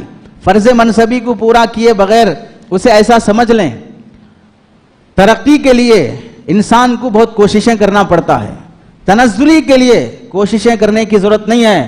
خاموش رہ جاؤ پھر بھی اپنے عہدے سے گر جاؤ گے. حضرت محی السنہ رحمت اللہ علیہ شاہ ابرار الحق صاحب رحمت اللہ علیہ مثال سے فرماتے تھے، گورنمنٹ سرونٹ 25 سال تک کوئی ریمارک کے بغیر بہترین طریقے سے اس نے کام کیا، کوئی اس پر کمپلینٹ نہیں ہے. 25 سال کے بعد ریٹائرمنٹ سے 2 سال 1 سال پہلے 5 کروڑ روپے رشوت لیتے ہوئے رنگے ہاتھ پکڑا جائے تو پھر آپ بتائیے اس کی 25 سال کی بغیر کمپلینٹ کے اس کارکردگی کی وجہ سے حکومت اسے معاف کر دے گی یا رنگے ہاتھ پکڑنے کی وجہ سے اسے سزا دے گی؟ کیا وہ اس موقع پر کہہ سکتا ہے کہ 25 سال سے میں اتنا کام کیا کہ کوئی مجھ پر ریمارک نہیں ہے، ایک غلطی پر تم ہلہ مچا رہے ہو؟ ظاہر سی بات ہے اچھائی سالوں کی کیوں نہ ہو لیکن برائی 1 سال کی نہیں بلکہ 1 لمحے کی بھی سالوں کی اچھائیوں پر پانی پھیر دیتی ہے. اس واسطے بنیادی ذمہ داری بنتی ہے کہ فرض منصبی میں کبھی کوتاہی نہ ہو. جس لمحے کوتاہی ہوگی وہ لمحہ ہمارے لیے بہت خطرناک ہوگا. اسی کو کسی شاعر نے کہا، درکار اجالا ہے، درکار اجالا ہے مگر مجھ کو یہ ڈر ہے، درکار اجالا ہے مگر مجھ کو یہ ڈر ہے، کر دے نہ کوئی روشنی بارود ملا کر، کر دے نہ کوئی روشنی بارود ملا کر. تنظیم کو افراد کی ضرورت ہے لیکن کوئی ایسا فرد نہ مل جائے جو تنظیم کے نام پر دھبا بن جائے. درکار اجالا ہے مگر مجھ کو یہ ڈر ہے، کر دے نہ کوئی روشنی بارود ملا کر. تو پھر سالوں کی محنت پر پانی پھر جائے گا. اس لیے فرض منصبی کو پورا کرنا یہ بہت بڑی ذمہ داری ہوتی ہے. اور 7ویں بات ہے عملی نمونہ قائم کرنا. ہر فرد جس شعبے سے جڑا ہے وہ صرف اسی شعبے میں عملی نمونہ نہیں ہوگا، وہ اس تنظیم کا فرد ہوگا چاہے ذمہ داری شعبے کی دی گئی ہو. مثال کے طور پر اگر کسی کو خدمت خلق کے شعبے کی ذمہ داری دی گئی لیکن وہ منسوب صرف خدمت خلق کے شعبے کی طرف نہیں ہوگا بلکہ اس پوری سوسائٹی کی طرف ہوگا، تو اب آپ کی اصلاح صرف خدمت خلق کی دائرے کی اصلاح نہیں ہے، آپ کی اصلاح سوسائٹی کے تمام شعبوں کی روشنی میں دیکھی جائے گی کہ یہ شخص سوسائٹی سے جڑا ہوا ہے، اپنی جگہ پر صحیح ہے یا نہیں ہے. یہ نہیں دیکھا جائے گا کہ صرف خدمت خلق میں صحیح ہے باقی چیزوں میں خراب ہے. ایسا نہیں ہوگا. شعبے کے سوسائٹی کے تمام شعبوں میں درستگی سوسائٹی کے تنظیم کے ہر ممبر کے لیے ضروری ہوتی ہے. مثلا اس کی مثال، اگر کوئی شخص خدمت خلق کے شعبے سے جڑا لیکن اپنی نمازوں کے سلسلے میں ایسا حال ہے کہ نماز کی کوئی طرف دھیان نہیں، توجہ نہیں، تو میں خدمت خلق کے لیے تو تیار ہوں لیکن عبادات مجھ سے نہیں ہو سکتے، تو یہ اصلاح کامل نہیں ہے. میں خدمت خلق کر رہا ہوں لیکن بہو بیٹیوں کی شادیوں کے موقع پر بیان باجا اور ڈی جے سے میں پیچھے نہیں آ سکتا کیونکہ زمانے کا تقاضا ہے، سماج کی ضرورت ہے، تو میں اس میں کامیاب ہوں لیکن اس میں ناکام ہوں. تو پھر آپ اپنی جگہ پر خدمت خلق میں کامل ہوتے ہوئے بھی سوسائٹی اور تنظیم کے لیے نامناسب دھبا بن جائیں گے ان اصلاحی امور میں کوتاہی کی وجہ سے. کیونکہ جب سوسائٹی کا وہ شعبہ بھی ہے جہاں پر ان منکرات کو ختم کرنے کے لیے اصلاح معاشرہ رکھا گیا، پھر وہ فرد کیوں، اس کی اصلاح کیوں نہیں ہو سکی؟ اس واسطے ہر ممبر کی یہ ضروری بات بنتی ہے دیگر شعبہ جات سے بھی استفادہ کرنے کی کوشش کرے، دیگر شعبوں کا خیر اپنے اندر پیدا کرنے کی کوشش کرے. اور یہ بات یاد رکھیں، ہم میں سے ہر شخص اپنے گھر کی عدالت کا جج ہے. اپنے گھر کے پارلیمنٹ کا وزیر قانون ہے، اپنے گھر کی مملکت کا خلیفہ ہے، اپنے گھر میں کتنا اس کے فیصلے درست ہو رہے ہیں، اپنے گھر میں اس کے معاملات، اپنے خاندان میں اس کے معاملات کتنا درست ہو رہے ہیں، یہ بھی ضروری ہے سامنے والے سماج کے معاملات میں فیصلہ کرنے سے پہلے۔ اس واسطے یہ درستگی بھی عملی نمونے کی ضرورت پڑتی ہے۔ اور 8ویں بہت اہم بات یہ بھی ہے، ممبران ہوں نئے یا پرانے، منصب کی امید اور خواہش ہرگز نہ رکھیں۔ میں اتنے سالوں سے محنت کر رہا ہوں، مجھے فلاں عہدہ نہیں دیا گیا ہے، اس واسطے میں اندر کی باڈی سے ناراض ہوں، بڑے لوگوں سے ناراض ہوں، پرانے سے ناراض ہوں، ذمہ داروں سے ناراض ہوں۔ یہ سمجھے، بہت بہترین بات حضرت مفتی احمد خان پوری صاحب دامت برکاتہم فرماتے ہیں، اللہ نے جو ہمیں خدمت کا موقع دیا ہے، یہ سمجھو کہ میں اس خدمت کا بھی اہل نہیں تھا، اس نے اپنے کرم سے مجھے اس کا اہل بنایا ہے۔ مجھے اگر بخاری شریف پڑھانے کا موقع ملا ہے، میں تو نورانی قاعدے کا بھی اہل نہیں تھا، اس نے اپنے کرم سے وہ دیا ہے۔ ملی ہوئی ذمہ داری کو اپنا حق نہ سمجھو، ملی ہوئی ذمہ داری کو اللہ کا احسان سمجھو۔ یہ بنیادی بات ہوتی ہے۔ جب انسان میں منصب کی لالچ پیدا ہو جاتی ہے تو پھر اس صورت میں اندر سے اخلاص ختم ہو جاتا ہے۔ اور یہ بھی یاد رکھیں، آدمی میں منصب کی خواہش کیوں پیدا ہوتی ہے؟ منصب کی خواہش اس واسطے پیدا ہوتی ہے، وہ شخص اندر سے نااہل ہوتا ہے، لیکن اپنی اہلیت کا اظہار کرنے کے لیے وہ یہ دکھانا چاہتا ہے، جتانا چاہتا ہے کہ میرے ہوتے ہوئے دوسرا شخص اس منصب پہ کیسے آ سکتا ہے۔ یہ سوچ ہی آپ کے نااہل ہونے کی علامت ہے، پھر بھی آپ اسے ظاہر کر رہے ہیں اپنی اہلیت کی کل عبادہ اڑا کر۔ ورنہ جو شخص اندر سے اہلیت رکھتا ہے، اس کے نزدیک منصب کی کوئی اہمیت نہیں ہوتی ہے۔ مگر مجھ سے یہ سب ہونے والا نہیں ہے، جس کو دینا دے لو، مجھ سے یہ سب برداشت نہیں ہوگا، جس کو جو بننا ہے وہ بن جاؤ۔ نااہل شخص ہی منصب کی لالچ کا اظہار کرتا ہے۔ اور اس کے ساتھ ایک بات یہ بھی ہے، منصب کی لالچ جہاں پر نہ ہو وہیں پر یہ بھی ہے کہ اگر منصب چلا جائے تو منصب جانے کا غم بھی نہ ہو۔ یہ 9ویں ذمہ داری ہے، منصب چلا جائے تو اس کے جانے کا غم بھی نہ ہو، اور اسے ایسا سمجھ لیجئے مجھ سے جو اب تک ہو سکا میں اس کا حق ادا نہیں کر سکا، مجھ سے بہتر شخص آ گیا ہے جو اس کا حق ادا کر سکتا ہے، اس واسطے میں اس ذمہ داری سے بری ہو گیا، کل مجھ سے اللہ پوچھنے کرے گا، اب جو آیا اس سے اللہ پوچھ لے گا۔ اس کی مثال ایک بزرگ نے بڑی بہترین دی ہے۔ آپ ٹرین کا سفر کرتے ہیں، ٹرین کا ظاہر سی بات ہے مختلف موقعوں پر ایک ڈیویژن ہوتا ہے، جہاں ٹرین رک جاتی ہے وہاں سے اس کی انجن بدلی جاتی ہے اور ڈرائیور بھی بدلا جاتا ہے۔ تو آپ بتائیں اگر 400-200 کلومیٹر یہاں سے ہم حیدرآباد جائیں تو کرنول میں ڈرائیور بدلتا ہے، تو اگر ڈرائیور جو 200 کلومیٹر چلا کر لایا ٹرین، اب وہ اپنے اس انجن سے اتر کے آ رہا ہے، دوسرا ڈرائیور جو چلانے کے لیے آ رہا ہے، اس انجن پر سے اترنے والے ڈرائیور کو غم ہوتا ہے کہ مجھ سے ٹرین چھوٹ رہی ہے، اور ٹرین کا انجن سنبھالنے کے لیے آنے والے ڈرائیور کو خوشی ہوتی ہے کہ اب میرے لیے ہار ڈالو، تالیاں بجاؤ، استقبال کرو کہ میں اب ٹرین کا انجن سنبھالنے کے لیے چڑھ رہا ہوں۔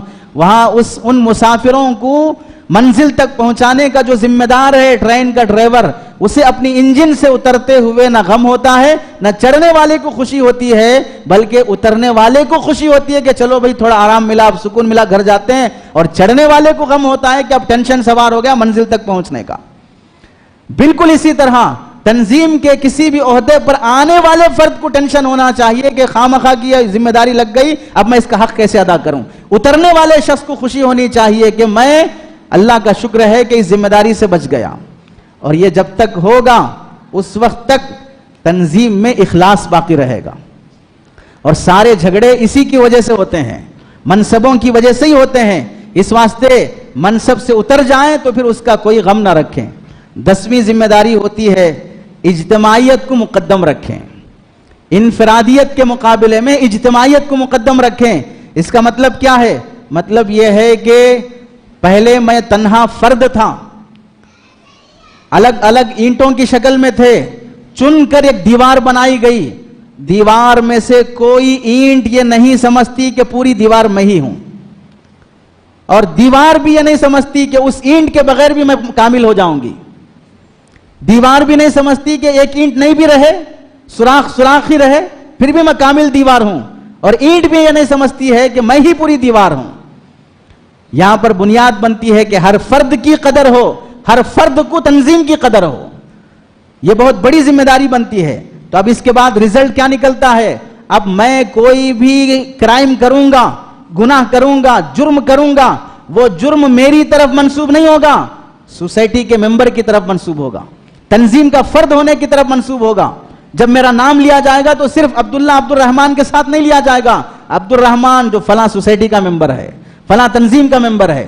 تو میں پہلے تو جو کچھ کر لیا وہ میری غلطیاں تھی، لیکن اب سوسائٹی کی عزت رکھنا، اس اجتماعیت پر داغ آنے نہ دینا، یہ میری ذمہ داری ہوتی ہے۔ اسی کو کہا جاتا ہے انفرادیت کے مقابلے میں اجتماعیت کو مقدم رکھو۔ اب وہاں پر ایسے خواہشات بھی ترک کر دینے پڑتے ہیں جو خواہشات فی نفسی جائز ہیں، لیکن اسے کرنے پر سوسائٹی پر داغ آ سکتا ہے، تنظیم پر دھبا آ سکتا ہے۔ میں اس جائز خواہش کو بھی چھوڑ دوں گا چونکہ مجھے اس اجتماعیت کی حفاظت کرنا ہے۔ اور ایسے ہی ایک ذمہ داری یہ بھی ہے، 11ویں ذمہ داری، بڑے حضرات کا چھوٹوں سے مشورہ لینے میں شرمانا نہیں چاہیے۔ اور آپ نے اس کی عملی نمونہ بھی دیکھ لیا کہ آپ سے ہر موقع پر رائے بھی پوچھی جا رہی تھی، اور اس کی مثال بھی ہے کہ سرکار دو عالم صلی اللہ علیہ وسلم سے فرمایا جا رہا ہے وَشَاوِرْهُمْ فِي الْأَمْرِ، ان سے مشورہ کرو۔ اللہ کے نبی علیہ السلام کو صحابہ سے مشورہ کرنے کی کیا ضرورت ہے؟ آپ جس پر وحی نازل ہو رہی ہے ان کو حکم ہے کہ ان سے مشورہ کر لیا کرو۔ یہ اور بات ہے کہ وہ مشورہ کتنا بہتر دیں گے، لیکن دل جوئی بھی کبھی مطلوب ہوتی ہے کہ ہم سے بھی پوچھا گیا، ہماری بھی رائے لی گئی، یہ بھی کبھی مطلوب ہوتا ہے۔ اور ایک ذمہ داری 12ویں یہ بھی عائد ہوتی ہے، تنظیم کے اصول کی پابندی کرنا۔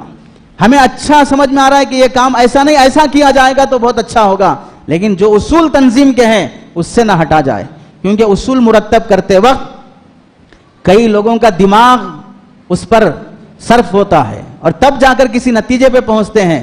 ایک فرد کی سوچ میں اور ایک جماعت کی سوچ میں، ایک دماغ کی سوچ میں، کئی دماغوں کی سوچ میں بہت بڑا فرق ہوتا ہے۔ اور ایک ذمہ داری 13ویں یہ بھی عائد ہوتی ہے کہ اپنے سینئر کو وہ صلہ دیں جو اس کی عمر کے لحاظ اور تجربے کے لحاظ سے ضروری ہے۔ کام کرتے کرتے کوئی شخص 40 سال گزر گئے تنظیم میں، 45 سال گزر گئے، تو ظاہر سی بات ہے اس کی سینیارٹی کا لحاظ رکھنا اور اس کے ان قربانیوں کا اسے صلہ دینا، یہ تنظیم کے بعد میں جڑنے والے افراد کی ذمہ داری ہوتی ہے۔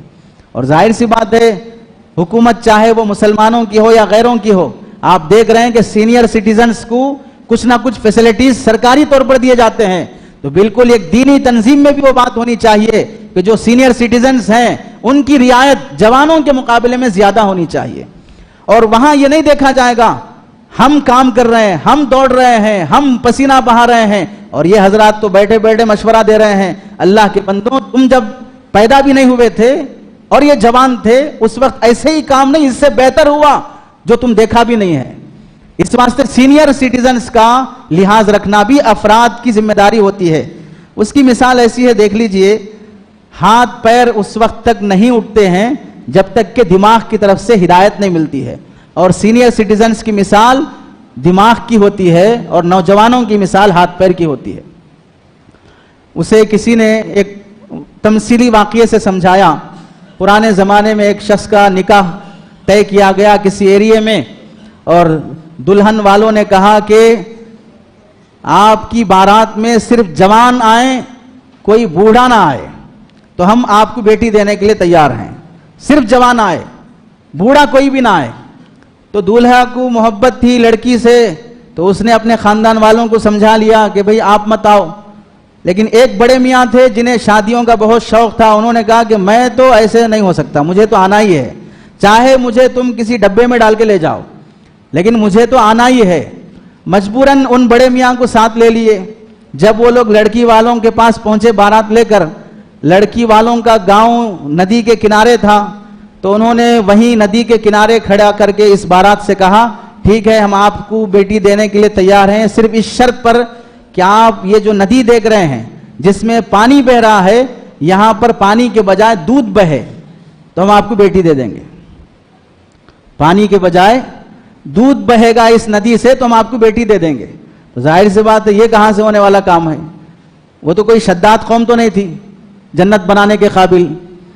تو اب وہ تو نکاح تو طے نہیں ہو سکتا. اب یہ تو ایسے ہی بہانے ہیں نکاح ختم کرنے کے, چلو واپس چلتے ہیں. اب جو ڈبے میں بڑے میاں تھے ان کو بھی نکال لیا, اب واپس چلیے, آپ کو چھپانے کی بھی ضرورت نہیں ہے. تو انہوں نے کہا کہ کیا وجہ ہے کہ بارات رک گئی؟ ندی میں سے پانی کی جگہ پر دودھ بہانے کا شرط لگایا گیا ہے. تو بڑے میاں نے کہا بس اتنی سی بات, اس کے لیے بارات واپس جائے گی؟ ارے ان سے کہو کہ ندی کا پانی خالی کر لو, دودھ تیار ہے. ان سے کہو ندی کا پانی خالی کر لو, دودھ تیار ہے. جب بارات لڑکی والوں سے کہا گیا کہ بھئی آپ ندی خالی کیجئے, دودھ بالکل تیار ہے, تو انہوں نے کہا کہ ہو نہ ہو آپ کے مجمع میں کوئی بوڑھا آدمی ہے, ہو نہ ہو آپ کے مجمع میں کوئی بوڑھا آدمی ہے. یہ سوچ جوانوں میں نہیں آ سکتی کہ مشکل سے مشکل کام کو حل کرنے کا بہترین راستہ جوانوں میں نہیں آ سکتا. جوان میں جوش زیادہ ہوتا ہے, سوچے سمجھے بغیر کام کرنے کی کوشش کرتا ہے, اور بوڑھے لوگ اپنے ٹھنڈے خون سے اس کے گرم خون کو اعتدال میں رکھتے ہیں. اس واسطے سینئرز کا احترام اور ان کو وہ صلہ دینا ممبران کی ذمہ داری ہوتی ہے. اور ایک 14ویں ذمہ داری آتی ہے کہ تنظیم کے مقاصد کو نہ بھولیں. بنیادی مقصد جس کے لیے شروع ہوا اس سے اگر آپ ہٹ جائیں گے تو پھر کیا برائی پیدا ہوگی؟ دوسری تنظیمیں جو دوسرے مقصد کو لے کر کھڑی ہوئی ہیں اس سے آپ کا بیر شروع ہو جائے گا, کیونکہ آپ کا مقصد الگ ہے, اس کا مقصد الگ ہے. آپ اپنے مقاصد پہ چلو, اسے اپنے مقاصد پہ چلنے دو. لیکن جب آپ مقصد سے ہٹ گئے تو آپ چاہیں گے ہر کام ہم ہی کریں گے, دوسرا کوئی کرنے کی ضرورت نہیں ہے. اس واسطے مقصد سے کبھی نہ ہٹیں. اور 15ویں ذمہ داری یہ بھی ہے کہ تنظیم میں کبھی اقربا پروری نہ ہو. عہدہ سونپنے میں اپنے خاندان کو نہ دیکھا جائے, اپنے رشتہ دار کو نہ دیکھا جائے. یہ میں اس واسطے نہیں کہہ رہا ہوں کہ نعوذ باللہ کسی تنظیم میں یا اس تنظیم میں ایسا چل رہا ہے. مجھے حکم ہے کہ تنظیم سے متعلق افراد کے لیے کچھ ہدایات ہوں, تو جو ہو سکتے ہیں میں وہ پیش کر رہا ہوں. ایسا نہیں کہ یہ خرابیاں ہیں تو میں پیش کر رہا ہوں, یہ گمان کسی کو نہ آئے. اقربا پروری دیکھیے یہ بہت بڑا مرض ہے جس سے باپ جتنا محنت سے تنظیم کی بنیاد ڈالا ہوگا, بیٹے کو اس تنظیم سے دلچسپی نہیں ہے, زبردستی سے اسے نائب بنایا جا رہا ہے, تو جیتے جی وہ تنظیم مر جائے گی. جذبے والے چاہیے, قربانی دینے والے چاہیے. اس واسطے تنظیم میں اقربا پروری کے بجائے صلاحیت مند طبقے کو دیکھا جائے. انی حفیظ علیم, حضرت یوسف علیہ السلام نے فرمایا, تو اس وقت کے مصر کے بادشاہ نے دیگر وزراء کے ہوتے ہوئے حضرت یوسف علیہ السلام کو ترجیح دیا وزارت دینے میں, کیونکہ ان کے اندر حفاظت اور علم دونوں چیزیں تھیں. حالانکہ وہ قید خانے سے آئے تھے. قید خانے سے آئے ہوئے قیدی کو جب صلاحیتیں دیکھی گئیں تو وقت کے بادشاہ نے اپنے وزیروں کے مقابلے میں ان کو ترجیح دیتے ہوئے وزارت دیا. تو اس سے معلوم ہوا تنظیم کو آگے چلانے میں صلاحیت مند افراد دیکھے جائیں, اقربا پروری نہ دیکھی جائے. ذاتی زندگی میں ہو سکتا ہے کوئی شخص بہت زیادہ باکمال ہو, لیکن تنظیم چلانے کی صلاحیتیں الگ ہوتی ہیں. تو کسی کی ذاتی زندگی کے کمالات کو دیکھ کر تنظیم اس کے حوالے کر دینا یہ کوئی عقل مندی کی علامت نہیں ہوتی ہے. اور 16ویں ذمہ داری یہ بھی آتی ہے, خدمت کرنے والا شخص مخلصانہ خدمت کی کوشش کرے. صلے اور بدلے کی توقع جلدی نہ رکھے کہ مجھے میری تعریف بھی نہیں ہو رہی ہے, میرا نام بھی نہیں لیا جا رہا ہے, اسٹیج پر مجھے مخاطب بھی نہیں بنایا جا رہا ہے, مجھے بیٹھنے کے لیے کرسی پر بلایا بھی نہیں جا رہا ہے. ایسی چھوٹی چھوٹی باتوں کی وجہ سے اپنے دل کو گندا کر کے تنظیم میں فساد کا ذریعہ نہ بنے. مخلصانہ صلہ اللہ سے لینے کی کوشش کریں. اور 17ویں ذمہ داری ہوتی ہے تنہا نہ چلیں, سب کے ساتھ چلیں. اتنا تیز نہ چلیں کہ پیچھے والے ساتھ نہ آ سکیں. ایسے بھاگ رہے ہیں کسی بھی کام کو کرنے میں, ایسے نئی نئی پلاننگ کر رہے ہیں کہ پچھلی پلاننگ کو بندہ ہضم ہی نہیں کر سکا, وہ کام صحیح وجود میں ہی نہیں آیا, وہ منظم ہی نہیں ہو سکا. ایک نیا آئیڈیا ذہن میں آ گیا, نیا کام ذہن میں آ گیا, اس کو بھی لانچ کر دیا, ظاہر سی بات ہے یہ بھی ٹھپ پڑ گیا, وہ بھی ٹھپ پڑ گیا. تنہا نہ چلیں, سب کے ساتھ چلیں. اور 18ویں ذمہ داری ہوتی ہے تنظیم کے افراد کی, آپ کے ماتحت میں کوئی شخص بامعاوضہ ہے, با تنخواہ ہے, تو اس کا حق اسے وقت پر دیں. اس زمانے میں جب کہ مادیت کا غلبہ ہے, آپ یہ توقع رکھیں کہ صحابہ جیسے پیٹ پہ پتھر باندھ کر کام کرنے والے مخلص افراد مل جائیں تو آپ ہمیشہ ان افراد کی تلاش میں رہ جائیں گے, کبھی افراد نہیں ملیں گے. مادی دور ہے, جس کا جو حق بنتا ہے حالات کے لحاظ سے جب تک انسان معاش سے بے فکر نہیں ہوگا اس وقت تک وہ معاد کی طرف توجہ نہیں دے گا. معاش سے بے فکر ہوئے بغیر معاد کی طرف توجہ نہیں دے گا. اس واسطے اپنے افراد کو، اپنے عملے کو اس کے حسب طاقت، حسب سہولت معاش سے بے فکر کرنے کی ذمہ داری بھی اس فرد کی حفاظت کے لیے کہ اگر وہ چلا گیا پھر ہم کو محنت کر کے ایک نئے فرد کو لانا پڑے گا، اس پر اپنی صلاحیتیں کھپانا پڑے گا. یہ محنت کرتے کرتے ایک درجے تک تجربہ حاصل کر چکا تھا، اب اسے ہم نے گنوا لیا. تو اس کی مثال ایسی ہے کہ ہمارے سماج میں کپڑے سینے والے ٹیلر نہیں ملتے، سب ریڈی میڈ یوز کر رہے ہیں. وجہ کیا ہے؟ تھوڑا ٹیلرنگ سیکھا نہیں سیکھا الگ دکان کھول لے گا، تھوڑا ٹیلرنگ سیکھا نہیں سیکھا الگ دکان کھول لے گا. ایک بھی ماہر ٹیلر نہیں ملتا ہے. کیوں؟ تھوڑا سیکھا الگ کھول لیا، تھوڑا سیکھا الگ کھول لیا. اس بندے کو سمجھا کر رکھو، بیٹا الگ کھول کر جو کماؤ گے یہاں بٹھا کے کھلاؤں گا، الگ نہ کھولو. تو ان افراد کو جمع کر رکھ لینا، انہیں جدا ہونے نہ دینا، وہ معاش کی حفاظت سے ہوتا ہے. یہ بھی ہم پر ذمہ داری ہوتی ہے. اور ایک 19ویں ذمہ داری ہم پر یہ بھی عائد ہوتی ہے. تنظیم میں ظاہر سی بات ہے کہ سب علماء نہیں ہوتے ہیں، غیر علماء بھی ہوتے ہیں. غیر علماء ہونا کوئی عیب نہیں ہے، لیکن یہ بات بنیادی ہے کہ تنظیم کے جو اصول مرتب کیے جاتے ہیں وہ شریعت کی روشنی میں ہے. کیونکہ تنظیم سیاسی نہیں ہے، تنظیم دینی ہے. تو پھر اہل علم سے مستغنی ہو کر سوسائٹی کا کوئی ممبر ہرگز نہیں جی سکتا. علماء کے مشورے سے، ان کی شرعی احکام کی روشنی میں ہی تنظیم کو چلایا جائے گا. اس واسطے کوئی فرد عالم سے مستغنی نہ ہو. عالم سے مستغنی ہوگا تو ظاہر سی بات ہے جاہل کو اپنا مقتدا بنائے گا، خود بھی گمراہ ہوگا، دوسروں کو بھی گمراہ کرے گا. اور 20ویں ذمہ داری بنتی ہے دیگر تنظیموں سے بہتر تعلقات رکھنے کی کوشش کریں. اس سے ہوگا کیا؟ آپ کی خوبیاں، آپ کی کارکردگی دوسری تنظیم سنے گی، آپ سے متاثر ہوگی، اور پھر آپ کے ساتھ دینا چاہے گی یا نہیں دینا چاہے تو آپ کی محنت کی جو شکلیں تھیں وہ اپنانا چاہے گی. آپ کا خیر متعدی ہوگا، اور وہ تنظیم کے اندر جو خوبیاں تھیں وہ آپ کے اندر منتقل ہوں گی. ظاہر سی بات ہے خیر کسی ایک تنظیم میں منحصر نہیں ہے، حق کسی ایک ادارے میں منحصر نہیں ہے.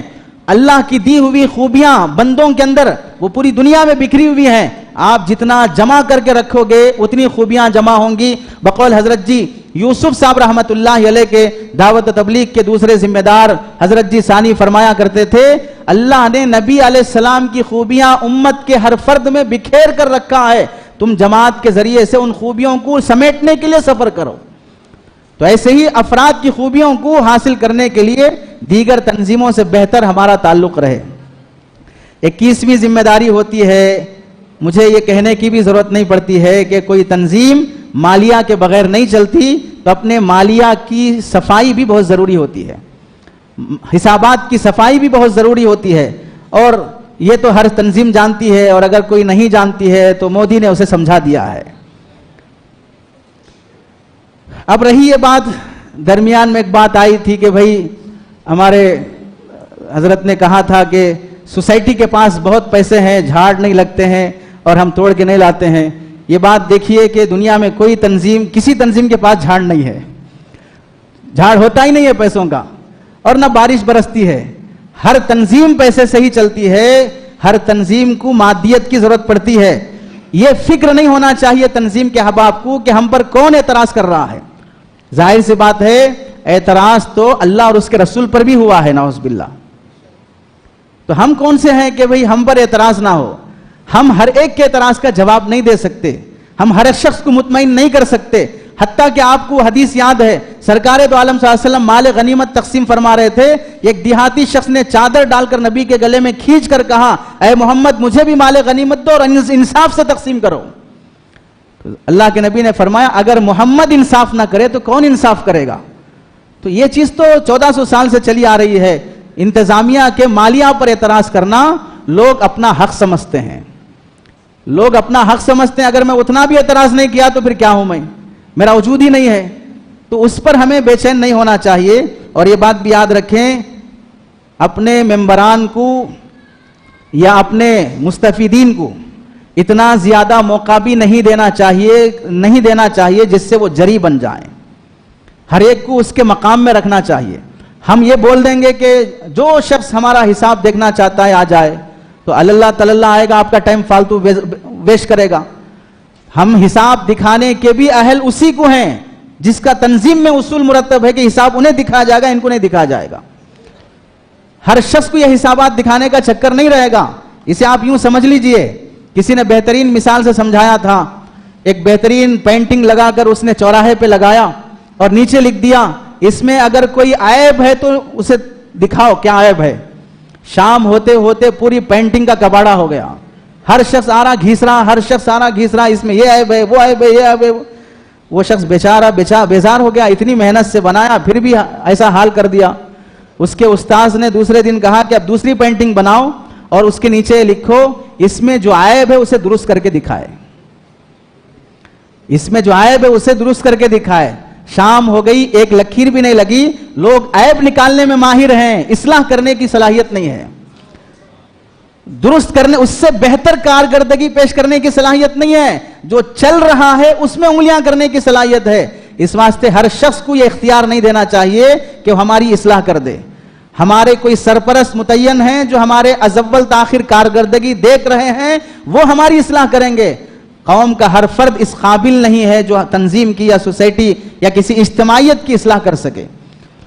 اور پھر ایک بات یہ بھی ہے کہ عہدے امانت ہوتے ہیں, اس میں خیانت کا شکار نہ ہوں.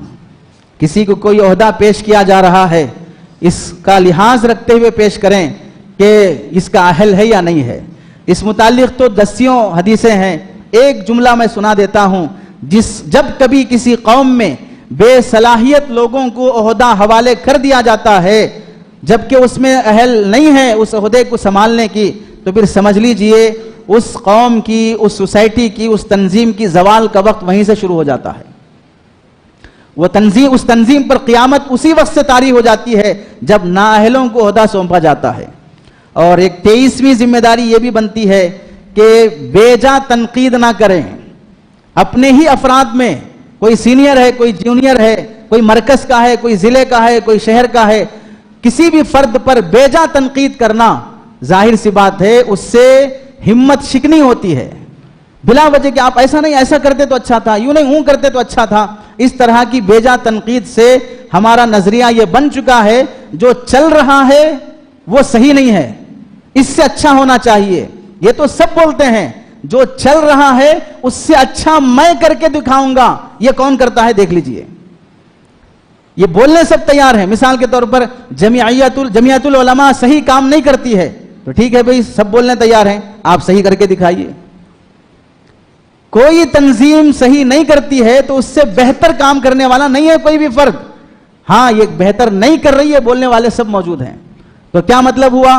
ہم یہ چاہتے ہیں کہ جمعیت صحیح نہیں کام کر رہی ہے یا اسلامک ویلفیئر سوسائٹی صحیح کام نہیں کر رہی ہے, اس پر تالا لگا دو, ہم صحیح کریں گے. یہ مطلب ہوگا پھر کسی کو مار دینا, کسی کو کفن پہنا دینا میری زندگی کی علامت ہے.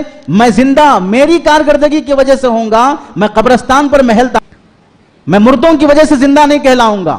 اس واسطے بیجا تنقید کا ہرگز شکار نہ ہوں, بیجا تنقید نہ کریں. اور ایک آخری چیز ہے بہت اہم, وہ ہے آپسی اتحاد.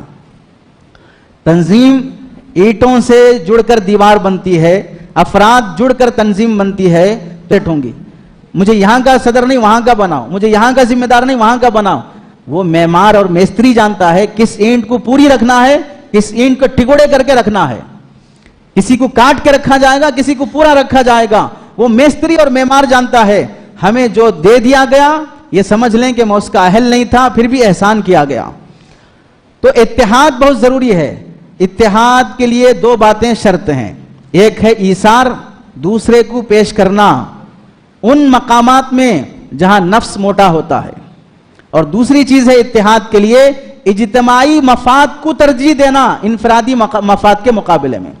میرا فائدہ دیکھنے سے زیادہ سوسائٹی کا فائدہ دیکھنا, قوم کا فائدہ دیکھنا.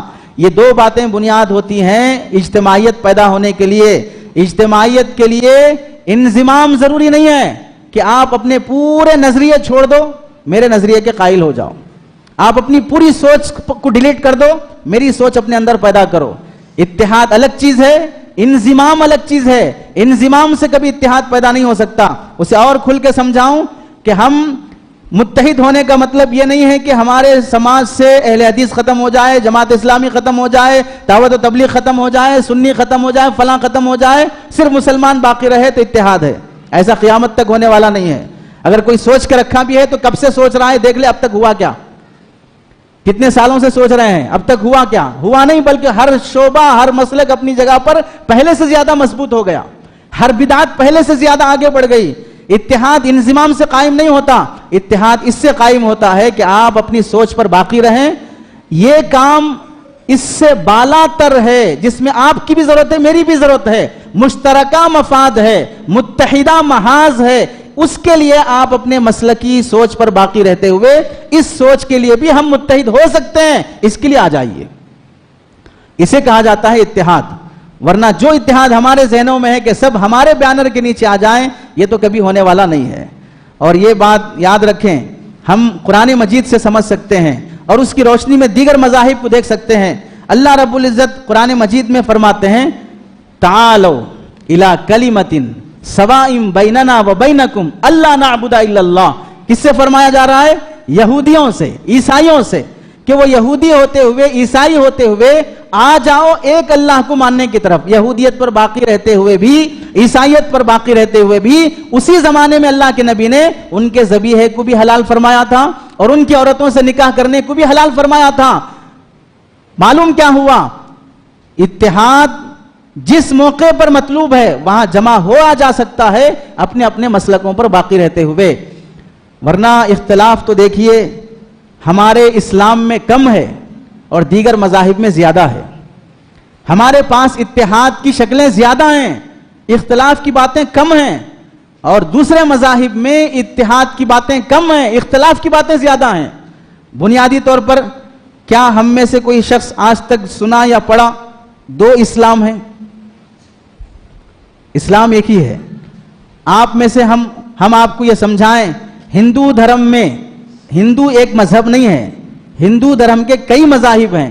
دو مشہور مذہب ہیں, ایک ہے ہندو دھرم کا جس میں سے آپ جانتے ہیں آریہ سماج, اور دوسرا ہے سناتنی فرقہ. دونوں ہندو ہی ہیں لیکن ان کے بنیاد میں ہی اختلاف ہے. ایک مورتی پوجا کرتا ہے, ایک مورتی پوجا کا قائل نہیں ہے. ایک اپنی بھانجی سے نکاح کرتا ہے, ایک اپنی بھانجی سے نکاح کرنے کو ناجائز سمجھتا ہے. ایک راون کی پوجا کرتا ہے, ایک راون کا پتلا جلاتا ہے. ان کے بنیاد میں اختلاف ہے. لیکن آپ جان رہے ہیں کہ سیاسی جب بات آتی ہے, مذہبی جب بات آتی ہے, ووٹ بینک کی جب بات آتی ہے, وہ دونوں بنیادی مذہب کے مختلف افراد بھی ایک ہو جاتے ہیں. عیسائی مذہب کے بنیادوں میں ہی اختلاف ہے. ایک کیتھولک عیسائی ہے, دوسرا آرتھوڈکس عیسائی ہے, تیسرا پروٹسٹنٹ عیسائی ہے. تین عیسائی مذہب ہیں جو بنیاد میں ہی اختلاف ہیں. جو حضرت عیسیٰ کو اللہ کا بیٹا مانتا ہے, جو حضرت مریم کو اللہ کی بیوی مانتا ہے, الگ الگ بنیاد میں ہی اختلاف ہے لیکن پھر بھی وہ متحد ہیں. تو ہمیں قرآن سے دلیل ملتی ہے کہ جہاں ہم متحد ہو سکتے ہیں وہاں ہو جائیں. تو ایک تنظیم کے افراد کا اتحاد بہت ضروری ہے جب ہم قوم کو جوڑنا چاہ رہے ہیں. اور چھوٹی باتوں پر اختلاف کی وجہ سے ہرگز تنظیم سے الگ ہونا, تنظیم سے بدگمان ہونا, چھوٹی چھوٹی باتوں کی وجہ سے اب یہ موقع نہیں رہا کہ ہم انہی گھٹیا باتوں میں اپنے آپ کو مبتلا کر کے رکھیں. آپ نے سنا ہوگا حضرت امام شافعی رحمت اللہ علیہ کے شاگرد یونس بن عبید الصدفی رحمت اللہ علیہ شاگرد تھے. امام شافعی سبق پڑھا رہے تھے, درمیان میں شاگرد اور استاذ میں کسی بات میں مناظرہ ہو گیا. یہ بھی دلیل دے رہے ہیں, وہ بھی دلیل دے رہا ہے. ہوتے ہوتے شاگرد کے دلائل ختم ہو گئے. امام شافعی دلائل دیتے جا رہے ہیں. ظاہر سی بات ہے ادھر علم باقی ہے تبھی دلائل آ رہے ہیں, ادھر دلائل ختم ہو گئے یعنی علم ختم ہو گیا. جب علم ختم ہوتا ہے تو پھر جہالت شروع ہو جاتی ہے. تو شاگرد نے کہا کہ آپ استاذ ہیں اس واسطے بولتے جا رہے ہیں, نظریہ وہ صحیح نہیں ہے. درسگاہ سے اٹھ کے چلا گیا. شام ہونے کے بعد دروازے پر دستک ہوئی, پوچھا کون ہے؟ محمد بن ادریس آیا ہے. امام شافعی رحمت اللہ علیہ شاگرد کے دروازے پر پہنچے اور وہاں امام شافعی رحمت اللہ علیہ نے فرمایا جماعتنا مسائل وفرقتنا مسئلۃ واحدہ. ہزاروں مسئلے ہیں جس میں تیرا اور میرا نظریہ ایک ہے, ایک مسئلہ ایسا آ گیا جس میں تیری سوچ الگ ہے، میری سوچ الگ ہے، اب تو ہی بتا ایک مسئلے کی وجہ سے ہم ٹوٹ جائیں یا ہزاروں مسائل کی وجہ سے ہم جڑ جائیں۔ اور پھر فرمایا علمی سفر کا پل جو تو نے باندھا ہے، جب اس سے گزر تو ایسے گزر کہ واپس آئے تو پھر وہ پل باقی رہے، گزرتے ہوئے اسے توڑ کر نہ گزر کہ واپس آنا چاہے تو پھر وہ پل باقی نہ رہے۔ تو ہم جس تنظیم میں جڑے ہیں اس سے جا رہے ہیں تو ایسے جاؤ، پھر واپس آنا چاہو تو باقی رہے، ایسے نہ جاؤ پھر واپس منہ دکھانے کے قابل نہ رہے۔ اور یہ اصول اللہ نے قرآن مجید میں معاشرتی زندگی میں بھی فرمایا۔ بیوی اور شوہر میں جب انبن ہو جائے تو اللہ نے قرآن مجید میں فرمایا فَإِمْسَاكُمْ بِمَعْرُوفٍ أَوْ تَسْرِيحٌ بِإِحْسَانٍ، رہو تو اچھے رہو، جاؤ تو اچھے جاؤ، کورٹ کچہریوں کے پاس نہ جاؤ، مہیلا منڈل آباد کر کے نہ جاؤ، FIR کیس کر کے نہ جاؤ، اچھے رہو یا اچھے جاؤ۔ تو تنظیم کے جو افراد ہیں ان افراد کی ذمہ داری بنتی ہے کہ اختلاف اگر کسی چیز میں ہے اس کے باوجود بھی تنظیم کو نقصان پہنچانے کا ارادہ نہ کرنا، توڑ سے بچنے کی کوشش کرنا۔ یہ چند بنیادی باتیں ہیں جو تنظیم کے افراد میں پیدا ہونا بہت ضروری ہے۔ اور اس کے ساتھ ایک آخری بات یہ بھی سن لیں، حضرت امام ترمذی رحمۃ اللہ علیہ نے لکھا ہے حج کے موقع پر جب حضرت عثمان رضی اللہ تعالیٰ عنہ حج کا خطبہ دے کر مینا میں نماز پڑھانے کے لیے آئے تو اعلان فرمایا کہ میں 4 رکعت نماز پڑھاؤں گا ظہر کی۔ تو حضرت ابو ذر غفاری رضی اللہ تعالیٰ عنہ نے فرمایا میں نے نبی کے پیچھے، صدیق اکبر کے پیچھے، حضرت عمر کے پیچھے نماز پڑھی لیکن وہ 2 رکعت پڑھایا کرتے تھے اور آپ 4 رکعت پڑھانے کی بات کر رہے ہیں، جبکہ یہاں پر 2 رکعت ہے جو مسافر کے لیے ہوتے ہیں۔ حضرت ابو ذر کو معلوم نہیں تھا کہ حضرت عثمان کا ایک خاندان یعنی دوسری بیوی ان کی مینا میں رہتی تھی، تو وہاں آ کر کئی دن سے قیام کر چکے تھے تو وہ مقیم بن گئے تھے، ان پر 4 رکعت ہے تو امام پہ 4 رکعت ہے تو مقتدی بھی 4 رکعت پڑھے گا۔ تو انہیں علم نہیں تھا تو وہ اختلاف کرنے لگے اور فرمایا کہ 2 پڑھا ہوں اور تم 4 پڑھانے کی بات کرتے ہو۔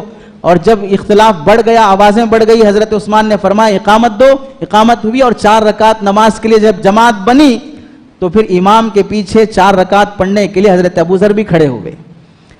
نماز کے بعد کسی نے کہا ہم جیسا تمہارے پاس تو دلیل تھی، تم نے نبی کو دیکھا، شیخین کو دیکھا، تو تم اپنی جماعت الگ بنا لیتے، دوسری جماعت کر لیتے 2 رکعت نماز کی۔ تو حضرت ابو ذر غفاری رحمۃ اللہ نے فرمایا ابو ذر 2 رکعت زائد پڑھ لے، یہ بہتر ہے اس سے کہ امت کو 2 ٹکڑوں میں توڑ دے۔